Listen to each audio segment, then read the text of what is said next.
New York City Mayor Eric Adams leaping to President Joe Biden's defense as Republicans are going after him over raging crime. Here's the mayor over the weekend, taking a page out of Biden's recent script on crime and policing. They gave the appearance that Democrats are soft on crime. No, soft on crime is the Republicans who refuse to put money in his crime bills to make sure that we gave the resources to our police department. And as we get closer to a likely 2024 announcement from Biden, here's that script.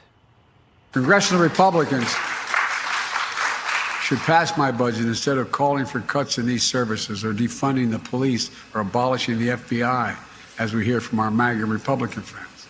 MAGA Republicans are calling for defunding the police departments and defunding the FBI. MAGA Republicans are calling for defunding. They're defunding the FBI.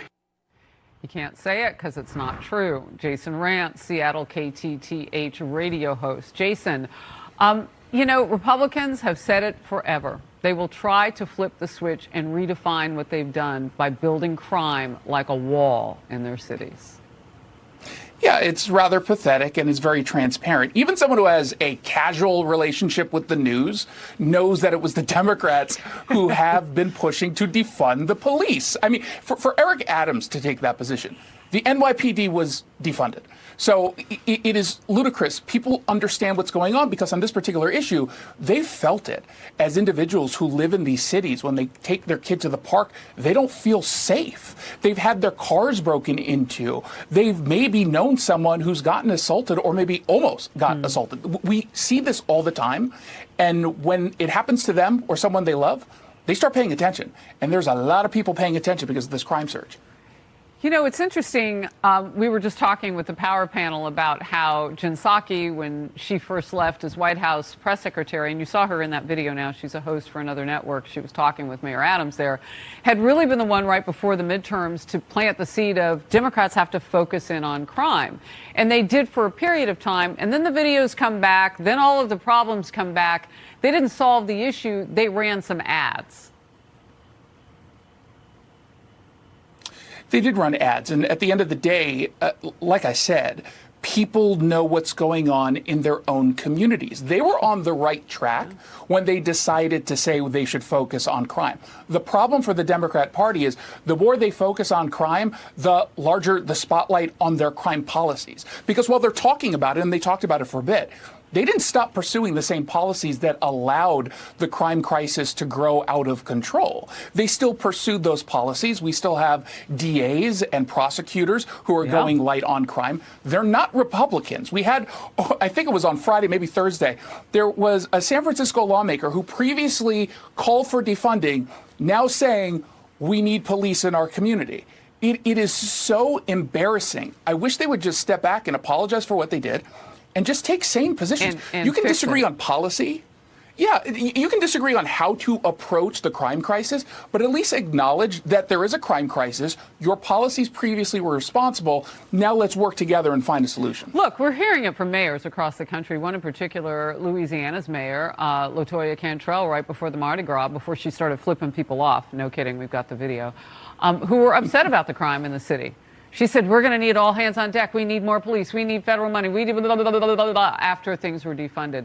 In Chicago, for example, some big questions are lingering about whether voters will actually learn from the departure of their recent mayor, Lori Lightfoot, and all of her policies and reject progressive candidate Brandon Johnson, who wants to go even further, abolish the police. He wants to go further. The guy on the right, also a Democrat, much more moderate, Paul Vallis, got a few percentage points higher when they both beat Lori Lightfoot. What are your thoughts on it?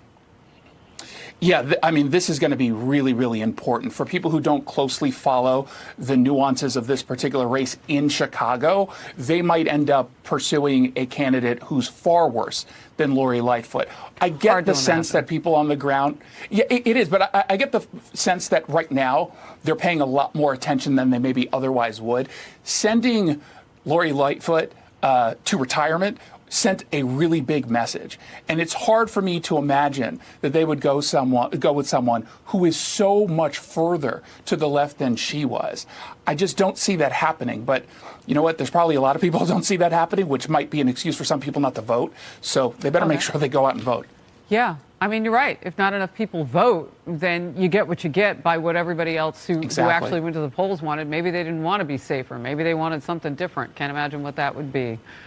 Jason Rantz, also this. Bill Maher tearing into San Francisco's potential reparations for slavery. Proposals include a $5 million payment to black residents and a complete clearing of personal debt. And black Americans who also reportedly get an annual income of at least $97,000 for 250 years and will be allowed to buy homes within the city limits for $1 a home. Here is Bill Maher. Why are you talking against the woke craziness? Because it's crazy. Is it not crazy? They said it would cost and by the way, San Francisco doesn't have a history of slavery or anything like that, you know. It would cost every citizen left $600,000 each. This is madness, is it not? You know what political debate I want to see in the season of 2024? Jen Psaki and Bill Maher. She hates the woke. And he does too, but she hates it because they can't fight it. And he hates it because it's going to make them lose. 100%. Again, when you shine a spotlight on the crazy, you get a better picture of what the Democrat Party has become. And it makes voters who are independent or even moderate Democrats feel more and more and more uncomfortable aligning themselves with the crazy ideas that are coming out there. When you think about reparations in particular, and as Bill Maher pointed out, this was not a slave state. There wasn't anyone there who was connected to someone impacted by slavery in California. But what you do with reparations is you acknowledge that people are victims.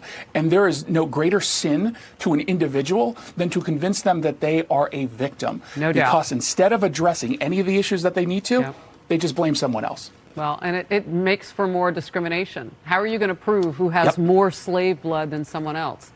It's and resentment. Disgusting. Jason Rantz, thank you. Outnumbered after.